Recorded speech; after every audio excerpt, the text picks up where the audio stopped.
চলো দেখো আমি বাড়িতে যে জেলিটা বানিয়েছিলাম সেইটা দিয়েই আজ সকালে সবাই জলখাবার খাবে। দেখো এই যে সেই জেলি।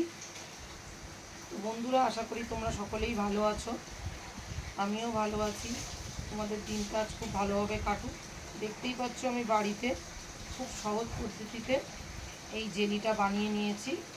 তো আমি এই ভিডিওটা দিয়ে দেবো তোমাদেরকে, রেসিপির ভিডিওটা।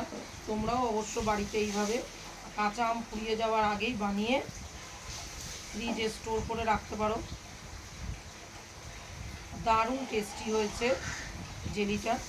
তোমরাও কিন্তু কমেন্ট বক্সে জানিও আমার এই জেলিটা কেমন হয়েছে, আর কার কার আমার এই জেলির রেসিপিটা নিতে চাও বলো অবশ্যই কমেন্ট বক্সে জানিয়ে, তবে আমি দিয়ে দেবো জেলির রেসিপিটা।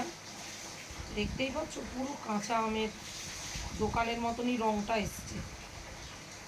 দেখো বন্ধুরা, তো চলো টাটা, আবার তোমাদের সঙ্গে দুপুরবেলা দেখা হচ্ছে।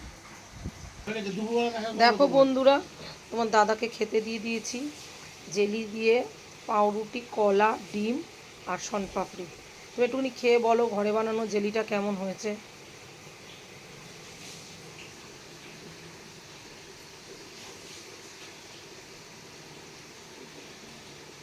ভালোই, খুবই ভালো।